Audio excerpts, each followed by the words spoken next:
Hello, everyone, and welcome to the Bloom Where You're Planted podcast, sponsored by Never Too Late Cafe.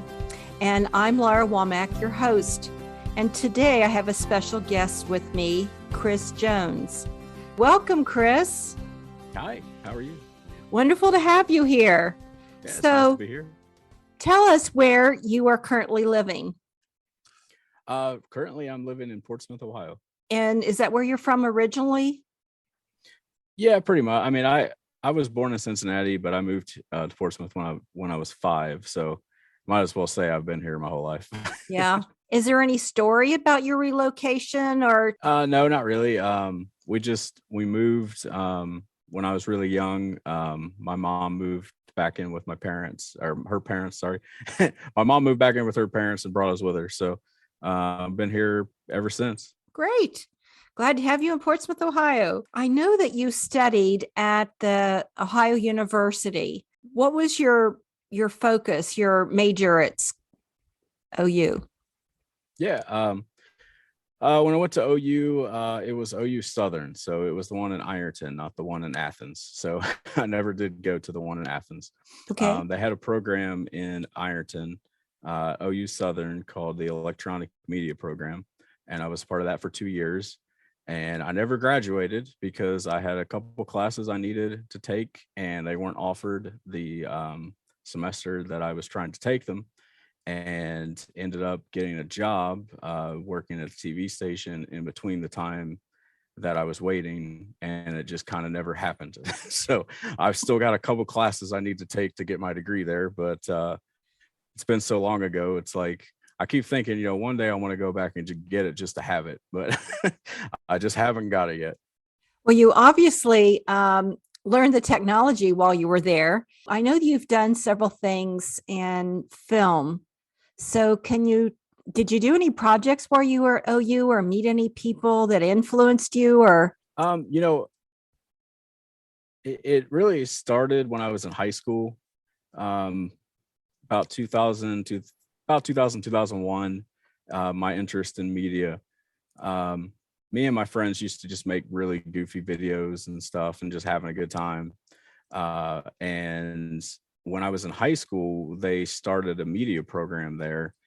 And I'd always thought, if I had the ability to edit these videos, that would be great, because we would video them and we were editing them by basically recording them off the television and trying to make edits that way, which is like just crazy, really. But so I got into the program there to see if I could learn how to edit. And when I got in, and there was a guy there that was teaching. He had just started the program. His name was Brent Cowan, and he taught me a lot. I mean, he taught me almost everything that I know, just in that very short period of time. I mean, I spent a lot of time just sitting next to him and him saying, okay, here's how you do this, here's how you do that.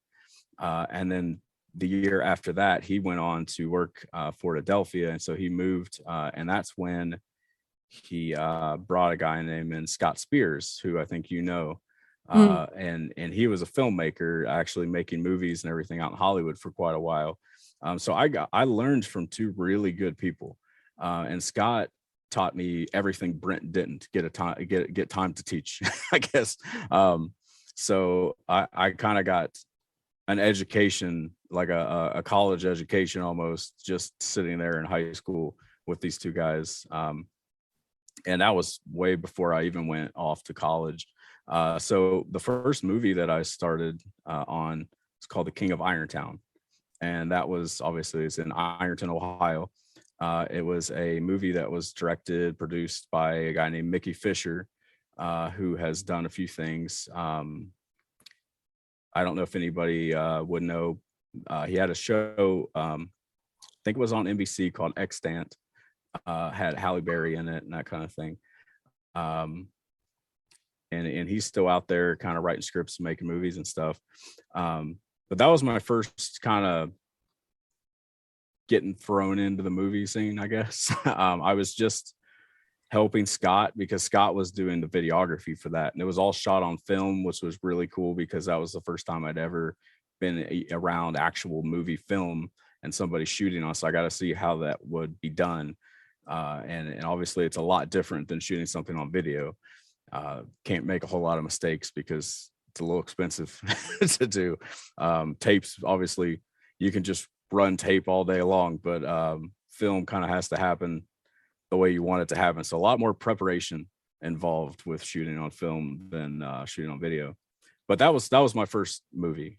So I actually shot my I worked on my first movie before I actually even entered into college at OU. I went into college at OU after working at one of the local TV stations here in town, doing their local sports and just kind of doing some random things there, and actually worked for Chuck there.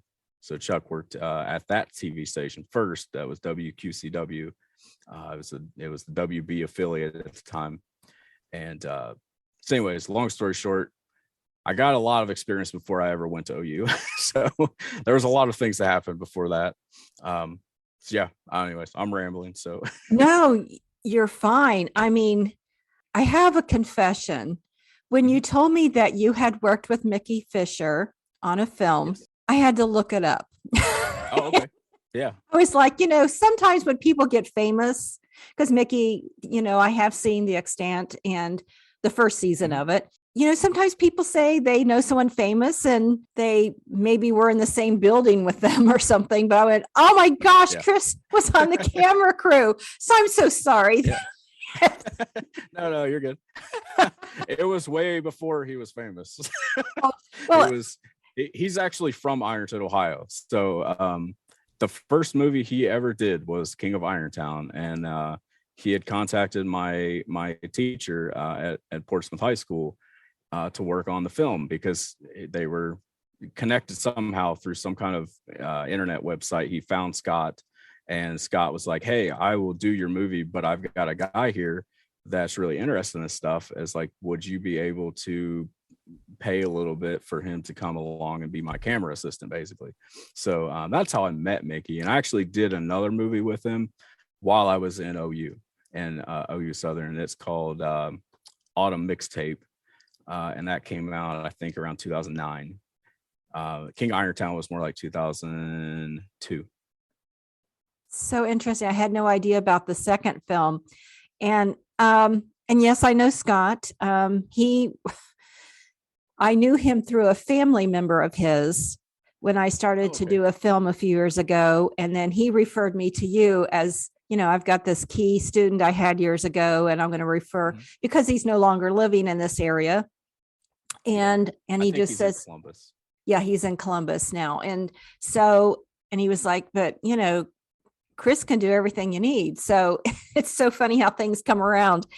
And yeah. So when you're at the TV station, besides sports, did you do some other projects? When I first started I started working at QCW 2006, 2005, 2006. And all I really did was I was just looking to get into something. Like it had been 3-4 years since I really got to do a lot of stuff, and I didn't know how to get into the industry. I didn't know how to get in the business. I was like, you know what, there's a local TV station in my town. I'm just going to go down there and see if I can get something, and I ended up getting the what's called a master control, which I don't know that any TV station actually has that anymore, but it was the guy that pressed the buttons to make the TV shows come on. And when it went to break, there would be local spots that would play. And so it would get basically the satellite would feed in the show, and then you'd press a button and you start playing some commercials. So easy stuff. Obviously not really what I like to do, but I was at least doing something around what I like. And after being there for a while, the guy that owned the place, Chuck Jones, who was my boss at both TV stations, he decided he wanted to start doing local sports, because in this area, Portsmouth, Ohio, and honestly probably the whole state of Ohio really is very big into high school sports. So he thought that would be a market we could go into. So we started shooting a lot of high school sports, and when we did that is when I really started getting to do camera work. I did some camera work for that for the first 2 or 3 games. After that, I got moved into directing. So that was the first time I'd ever directed something like that. And it was live. It's all live to tape. It's not live onto TV because there's a lot of kind of legal stuff involved with that when it comes to high school sports. But it was all live tape, and so you can't make a mistake. So, and if you do make a mistake, you meant to do it. So that's kind of how you had I meant to do that. Yeah, exactly. That's where I learned that. If you make a mistake and you're doing it live, you meant to do it. So so yeah, I did that at that TV station, and then I ended up deciding I wanted to go and get my degree. And when I did that, I went to OU Southern. And by the time that I was, waiting for those classes, like I said before, Chuck had actually started his own TV station. He was looking for help to do the same thing. He wanted to do sports again there. And I was looking for something to do because I was bored and I had nothing. I couldn't take any classes, and I was just kind of sitting around waiting for something to do. And that kind of came up. So shot video for him there. Same thing. First year I was doing video camera. Second, I was directing again. So kind of went the same way it did last time, but I stayed there a lot longer last time. Almost 6 years, actually a little over 6 years. And while I was there, I directed the news that we did. We tried to do a local news for a few years. Made a lot of the commercial spots. I did a lot of different things there while I was there for that period of time. The second time, the first time, just kind of video camera and directing. The last time I was like, anything you can think of, I was probably doing it. Well, it's great when you can wear a lot of hats because you learn a lot, and it's skills that, can't be taken from you. So I know there was some wrestling aspect. Yeah. When I was looking, like when I said I was looking for something to do to go into TV or just anything, one of the goals that I kind of set for myself was, what, I can videotape wrestling. I was like, I'm a fan of wrestling, always have been since I was a kid. And I was like, I could do that. I could videotape that. I think it'd be fun to do that. And my cousin, who is Dirk Cunningham, he owned a wrestling company here in Portsmouth called RCW Wrestling. And I was like, one of my goals is going to be to get into that. I'm going to videotape that thing. He had a TV show and it was on the CW. And I was like, you know what? I'm watching it one day and I was like, I'm going to tape that someday. So while I was working at the CW, I started talking to Dirk a little bit. And the first show that I kind of conned him into letting me videotape was a show where he brought in some pretty famous wrestlers. And I kind of used that to say, oh, you might need help with that one, like you want to bring me in for that one. He's like, yeah. So that's how I got into it. So I got into it because my cousin owned the company, basically. But I did that for a long time. I did that probably from 2005 to 2015, so almost 10 years. And got to go a lot of places all over West Virginia, Kentucky, and all over Ohio, shooting wrestling. Yeah, it was lots of fun. A lot of fun times. Well, my brother was a big wrestling fan, and that was many, many years ago, long before you were born. But he took me to one at a fairgrounds in Springfield, Ohio. I was just a kid, and I remember the Sheik. He came running. Was it the? I don't know. The fire and the big knife and stuff.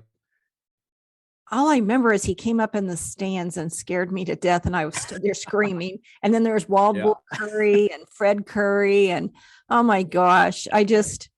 But those are long experience. Long ago. They're probably not around anymore. So it's just funny when you said that you got into wrestling. I was like, oh, I've watched a few. So those were the fun ones to shoot because I liked being by the ring. I liked being there in the midst of it. And my favorite stuff would always be the hardcore matches when they go out into the crowd. Somebody be fighting out there in the stands and throwing people on chairs and stuff out there, and I'm just following around, going into the bathrooms and throwing trash cans and stuff. Just those are the fun ones. Breaking chairs and throwing trash. Yeah. The good old days. That's it. Yeah. We went to one of the shows that I did. I don't know if anybody listening would know any of this stuff, but there's a team called the Nasty Boys. And they got us thrown out of the building that we were in because they kept breaking the chairs and the tables and stuff. And they weren't ours. They were just breaking everything that the building owned. They're like, you know what? You guys just can't come back here anymore. It's like you guys are just breaking everything. So that was an interesting night. a lot of stories like that. There's supposed to be chairs that are made to break, right? Yeah, these weren't. They weren't props. These were like those. Yeah, these were like those hard plastic tables that like you buy at Walmart and have the big poles and stuff. Like not something I don't think I'd want to be slammed on. So, but they were just there, so they were throwing them on there, and it was interesting.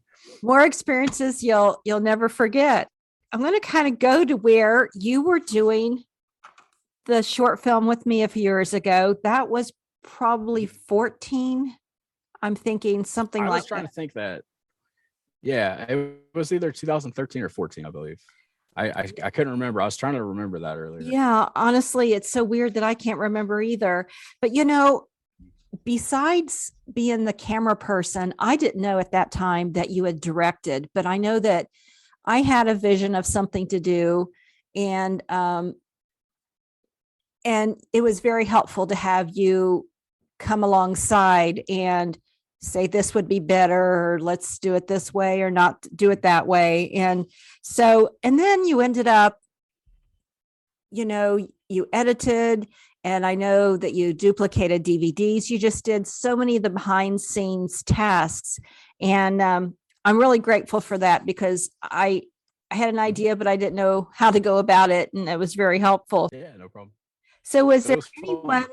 So I know you said Mickey and Scott and then Dirk, and I also know Dirk. I just didn't know that he owned the company, the wrestling company. So that's great. So now you're still in Portsmouth, and you're doing. Right now I'm working for Christ Community Church in Portsmouth. It's a lot different than everything I've just described that I do. So from one extreme to the other, I guess. But I'm also a Christian, and I'm very into my faith and everything. So it's not really a stretch for me to do something like that, because that's kind of where I was heading at that time. It was like just getting very involved in local churches and getting very involved with the behind the scenes of helping them doing those kinds of things. But it's a lot different than what I was doing at the time. So I don't really, I don't produce things during the pandemic. Now it's almost become like a TV station, because you're doing live streaming all the time, but it wasn't like that a few years ago. So it was more live experience, the people that come to the church, than it was live watching on TV, which was a lot different. So I had to learn a lot of different things about audio, which I never was a big audio guy. I was more of a video. I can shoot something. I knew enough about audio to make it to where you could hear what was going on, but it wasn't my thing. I was more behind the scenes editing, videography. That was my thing. Dabbling a little bit in graphic design. Now it's more audio, graphic design, a little tiny bit of video every once in a while. I'll do some promos and stuff like that, putting things together. And I've used a lot of different things from my past to be able to do what I'm doing now. So learning how to do promos was a big thing. But yeah, that's what I do now. So it's more live, as in if you come to the church, I've got videos up on the screens. I make sure that the pastor's being able to be seen on the screen, that you can hear him, and obviously now we're doing a lot of live streaming stuff. So that there's been a lot of learning involved with that, because I had never done anything like that before. The pandemic's changed a lot for everybody. And so you were able to pull on your skills that you had from before. So that's good. Yeah. This podcast is called Bloom Where You're Planted. And I always ask people, because it really is truly different for everybody. So what does that phrase or quote mean to you? Bloom where you're planted. To me, it means you don't have to go somewhere to do what you want to do. When I first got into this, I thought, okay, I want to do filmmaking, so I got to go to film school. So I don't think I talked about this, but I actually went to Toledo University before I ever went anywhere. That was right after I graduated, and I went up there, and it was just it was a lot different experience, and it taught me, you don't need to leave to do the things that you want to do. So words of wisdom for anyone that wants to do what you have done. Out and shoot pictures with your phone. If you're sitting somewhere, that's what I do when we go out now. I'm just taking pictures all the time, posting them on Facebook. And honestly, I'm just practicing. I'm just saying, okay, I need to get better at photography. Let's just mess with photography. I'm not going to get better at it by listening to someone tell me how to do it. I'm going to get better at it by doing it. So bloom where you're planted is wherever you're at, find a way to do what you're wanting to do there. And don't think that you've got to spend a lot of money, that you've got to move all the way out to LA to be able to make films, because you don't. And especially in Ohio, because there's a lot of people making films in Ohio. All the films that I've worked on have been in Ohio or West Virginia. We talked about a couple. The one that we didn't talk about was the movie called Pro Wrestlers versus Zombies, which was an interesting film. And that's I worked with. Yeah, it was interesting. I worked with Roddy Piper and Kurt Angle, and there were some more famous people on that one than the others. But it's an interesting film. If you can watch it, why not? I wouldn't go out of your way to see it, but it's an interesting film. But I didn't have to go to Florida to do that. I didn't have to go to LA to do that. I've been blessed enough to be able to stay where I am and get to do what I like to do, and make a living doing it. And I may not be, making billions of dollars. I'm not rich, but I'm blessed to be able to have done what I've been doing for 15 years in a place where people wouldn't think you could do that. Right. Exactly. So what's next for Chris? I don't have too many big plans yet. Like nothing really big coming on the horizon. I mean, a lot of it's really just, learning how to do different things. That's kind of where I'm at right now. I'm like, okay, what am I good at? That's great, but what am I not good at? And I need to get better at that. So learning audio, again, like I said, audio is not my forte. But I have a lot of time that I can spend learning it, and every single week I get another shot at it. So messing with audio, learning better ways to do live streaming, which I mean has been really good, because live streaming is the future of everything. I think you're going to have television's moving that direction. And if I can learn live streaming now doing what I'm doing, who knows what I'll be able to do with it in the future. Right. So I want to make sure I get the basics of it now and understand it, so that, down the road, who knows what I can use that for. So right now, more of a learning time than an exciting time of saying, oh, what's my next gig? Don't know. Not sure, but I know that it'll be something. We'll see. Well, I think it's wonderful. I'm good with doing what I'm doing. I think it's wonderful that you're doing. You're a lifelong learner, so that's awesome. So, well, thank you, Chris. I think our time is about coming to a close, and I want to thank you. It's been wonderful having you as a guest, and so. From Bloom Where You're Planted podcast, sponsored by Never Too Late Cafe. Thanks again. This is Laura Womack saying bye now. Bye, Chris. See ya.